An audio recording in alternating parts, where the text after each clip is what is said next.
Well, thank you very much. So what I really want to talk to you about this evening is the issue of how do we identify plants that we find around us. Plants are fundamentally important to human life, and they've been depicted in all sorts of different ways. And the reason that they've been depicted are manifold. They could be entirely practical, they could be food plants, they could be medicinal plants, they could be the plants that people build things with. They could be economic, so people might be trying to make an economic statement in the sense that I've got something that you haven't got. They might be entirely decorative, or they might have symbolic functions, or people might be trying to associate ideas. But a lot of this depends on knowing what plants you're actually dealing with.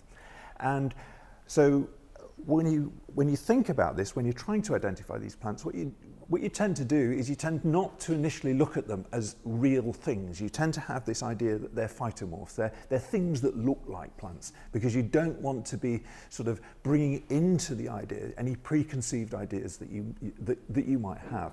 And what I've got here is a selection of what we might think of as phytomorphs. Now, some of them are rather familiar to you, probably in terms of the Tudor rose and the Canadian flag, and then others of them are probably rather less familiar. So we've got things that are entirely abstract, like the Tudor rose. The Tudor rose doesn't exist. It's an entirely artificial creation. It doesn't exist in the natural world.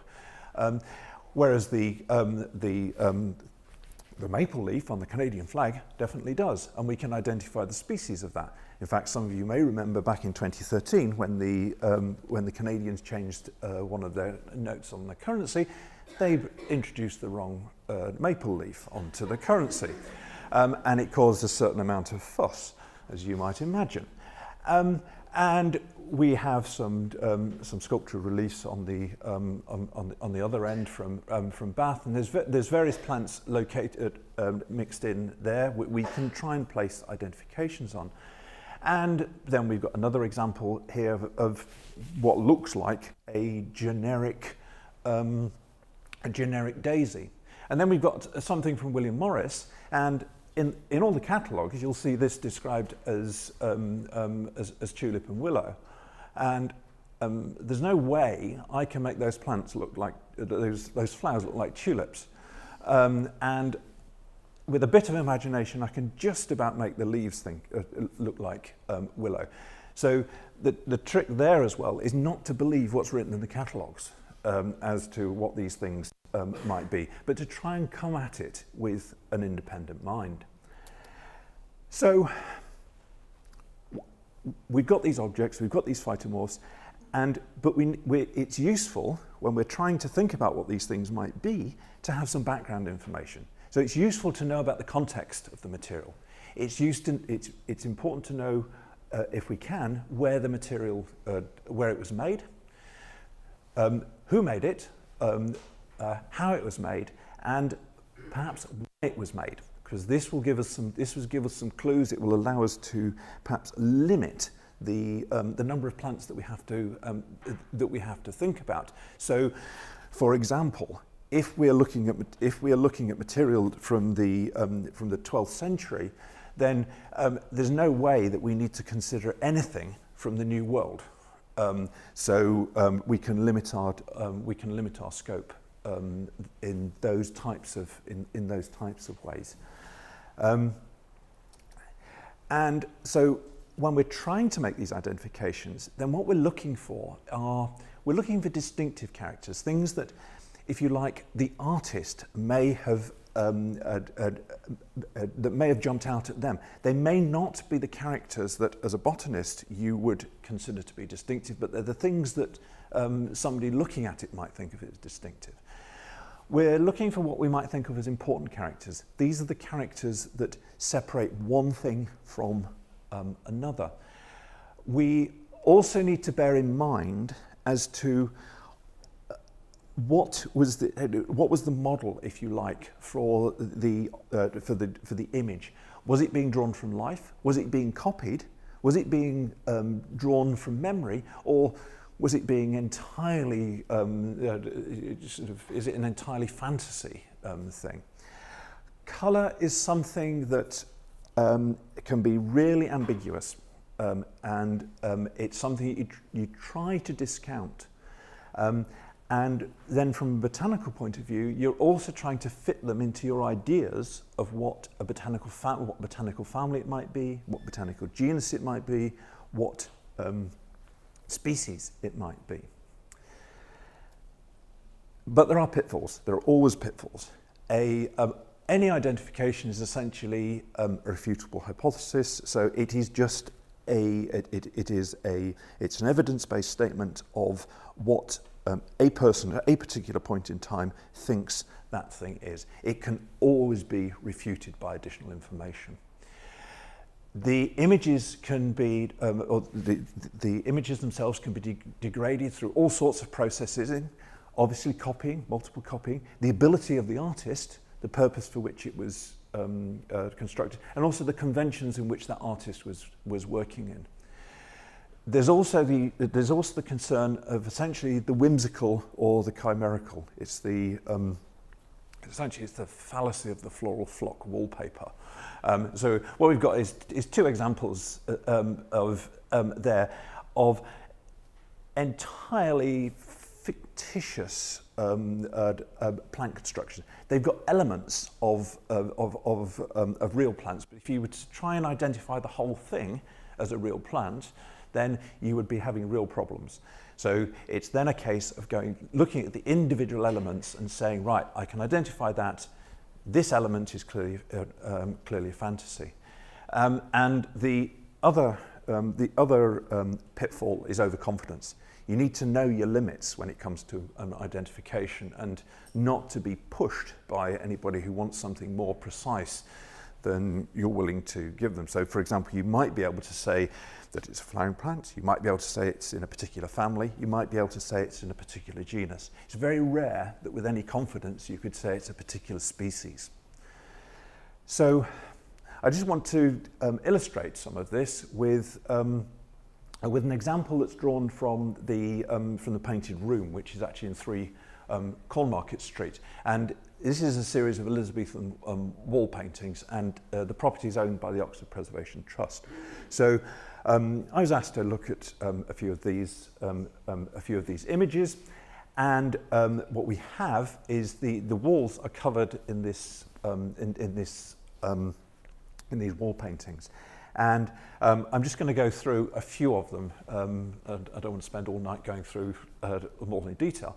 But we've got this first one that we thought of as Phytomorph A. It's got this conical form. You've got these little spheres made up of it, and there's an attempt at sort of trying to give three-dimensionality to it. It's on this. There's a stalk, and it's unarmed. So it's not thorny or anything, and it's the most frequent motif across those walls. And 2 possibilities immediately came to mind when I looked at this. One was a grape, and one was a blackberry. The blackberry could be eliminated because it doesn't have any thorns on it, and that would be a feature that somebody would spot instantly if it was thorny. So the most likely interpretation of this would be that it's grapes, and given that the room was part of an inn, would seem to be a reasonable interpretation of that. Another one is this one. So in this case, what we've got is a flower that shows bilateral symmetry. So it's got one line of symmetry in it. There's an attempt to give a differentiation between the colours of the petals,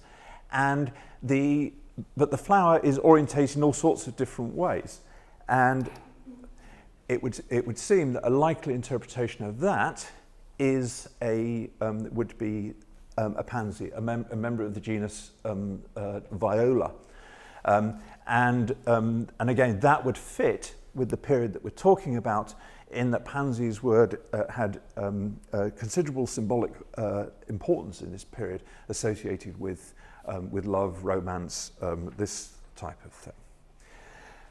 Another one, this one's proved more difficult to deal with in that it's got multiple lines of symmetry, and it looks like it's got a whole series of roughs, of bicoloured roughs, and then you've got these lines coming out from the centre, and it's more or less hemispherical.